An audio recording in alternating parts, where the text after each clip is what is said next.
En marco de la globalización y la consolidación de un mercado mundial, muchos de los procesos económicos tienen lugar fuera del Estado-nación, saltando fronteras, debilitando algunas de sus funciones y afectando el modelo tradicional de economía nacional.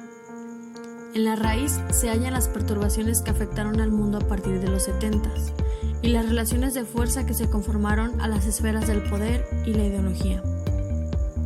La crisis del Estado se debe a la presencia de dos elementos: la incapacidad de tomar decisiones concretas en el plano económico y la consiguiente incapacidad para procurar servicios sociales adecuados. Por eso, el único campo de acción cultural que queda es el plano intermedio, el de la propia sociedad, y junto con el trabajo democrático sobre la cuestión de cómo se requiere vivir en el futuro, aun cuando en muchos casos solamente se tenga conciencia subliminal o apenas articulada de ello. Entonces, nuestras elecciones son las que engendrarán las verdades evidentes de las realidades emergentes del mañana. En torno a la nación, es un grupo de habitantes que en un mismo territorio y regidos por un mismo gobierno forman un país en donde sus habitantes se caracterizan por tener unas mismas costumbres, hábitos y que generalmente hablan el mismo idioma, aclarando que no en todos los países es así, ya que prácticamente todos los territorios conviven diferentes pueblos, razas, credos y lenguas. En la actualidad, la nación, los nacionalismos y el Estado-nación han sido una de las dimensiones de lo político más criticadas por su carácter conservador y regresivo.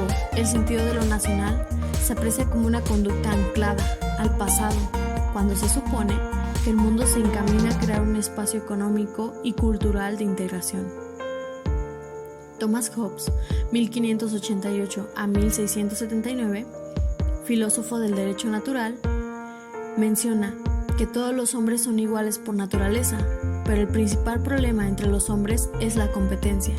La competencia nos genera discordia y desemboca una guerra de todos contra todos.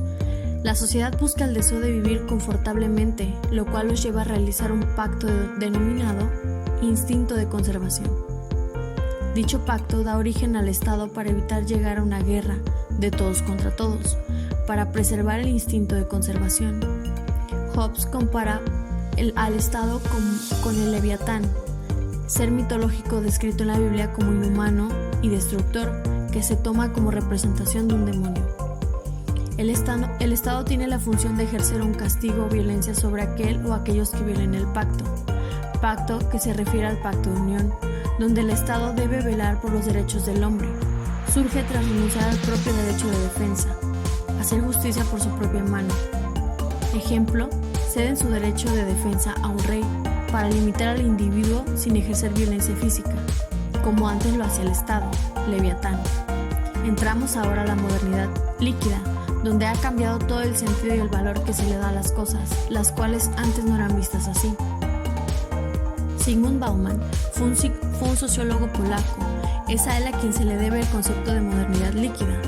Es como él le llama al actual periodo de la historia de la humanidad, que él observa como un momento histórico con características similares a la de los líquidos.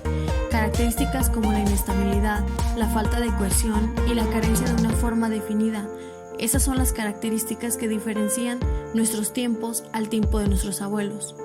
Una etapa previa que Bauman bautizó como modernidad sólida, mientras que la etapa de la modernidad sólida se caracterizaba por ser ordenada, predecible y estable. La modernidad líquida es fluida, cambiante, inestable, hasta se podría decir que caótica. Pero, ¿qué provocó este cambio de sólido a líquido? Veamos tres causas principales que Bauman menciona como factores que proporcionan este cambio. Número 1. Empresas más poderosas, gobiernos menos poderosos.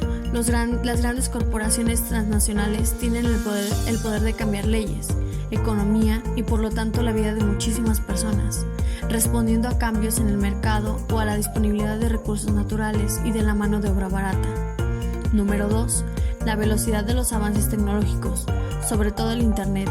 La tecnología se mueve a pasos agigantados, haciendo que las formas de trabajar, transportarnos, de entretenernos y de relacionarnos cambien a una velocidad importante. Número 3. La migración. Nunca antes había existido tal nivel de migración humana.